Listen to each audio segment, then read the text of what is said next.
Matt Lenihan Boxing Social, in association with William Hill Empire Fight Store. I'd like to be joined by Michael Conlan. Apologies I weren't in Belfast. Thank God he... Is anyone Michael Conlan? Sorry, we're in London, this is Leigh. What were you saying? Can't believe you just called me by my name without adding any fucking nicknames here. Fair play, well done. But you prefer Slick? Nah, I like Mick. You got Mick, Michael or Slick? Michael's the best. Yeah, do you not like Mick? I've been called it all my life, so yeah, I like it, but I'm Michael. So. I'm trying to be professional and I get told off. No, you done the right thing. You called me Michael, didn't you? So I was just saying, I'm surprised. I didn't get no Slick or fucking something like that. Do you know what, Michael? There's a time and a place, and I'm in professional mode just for a little bit tonight. Look, yeah, weren't in Belfast for the launch of your presser, but finally it's been announced. I think everyone was sort of waiting. Everyone was expecting the fight that got announced a long time. I'm assuming in between all this, you had offers thrown at you and propositions from maybe multiple sources about different fights. Yeah. Is that sort of the reason why we weren't announcing it sooner? Because you both were top rank. Yeah, listen, there was a lot of things going on in the interim between everything being announced.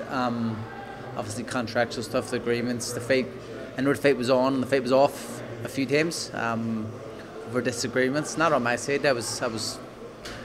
I had my points laid out, and that's where I stood. And we got it across the lane, and I'm happy. But I've been going to probably known this fight's been coming for about 2 months already. So yeah, since January basically, I've noticed this has been happening. Although different things were happening in the background, yeah. I knew this was kind of where I was at, so that's what I was aiming at.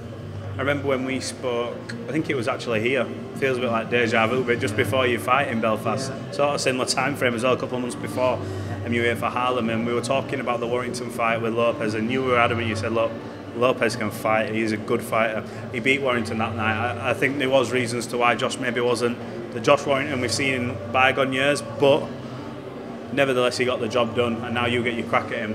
How are you going to have to prepare for a guy like this? What sort of things do you see in him?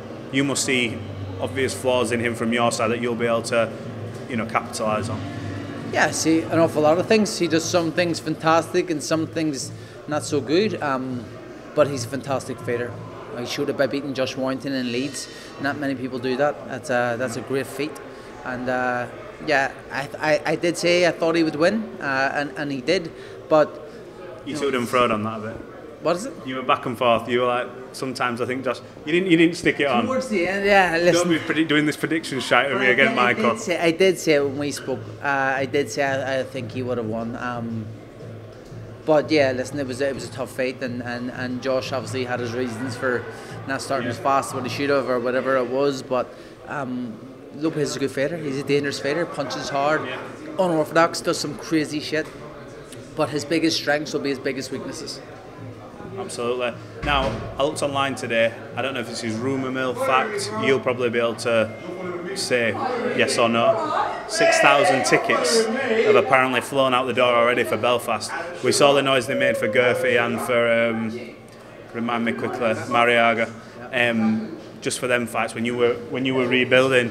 But that amount of people already, you must be like blown away. If that's correct, I'm sure you know. No, it's correct, and that was I think around 3 o'clock today, so I assume there's much more going by now.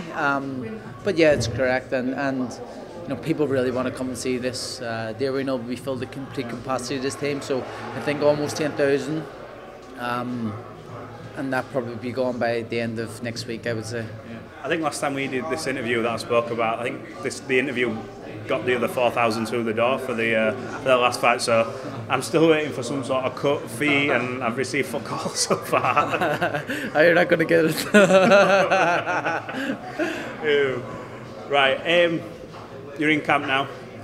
How's things going? Do you feel mentally, physically, all there or thereabouts? I'm mad excited. I really am. I'm excited. I'm delighted the fight's happening. I know what I have to do. I know everything which needs to be done in training, and it's actually easy because of I know what it's like to lose what you believe you should be having, and like losing in a fight like I did against Leigh.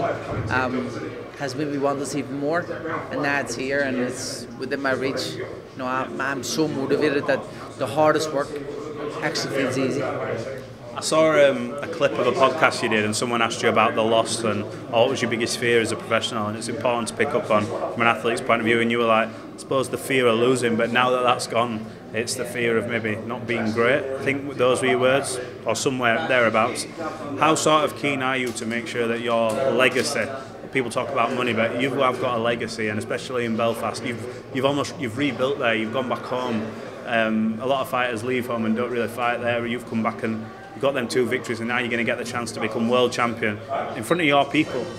That's huge. You sort of manifesting that, visualising what it's going to be like? Yeah, of course, always. You know, my thing was that I never wanted. I've always, you know, feared losing, but once that kid went and I lost, it was the fear of not fulfilling my potential, and that's something that would kill me if I didn't do that. And I know that I had the potential to be a world champion, and a multiple weight world champion, I've always said. So I really want to do that, and that's what drives me now.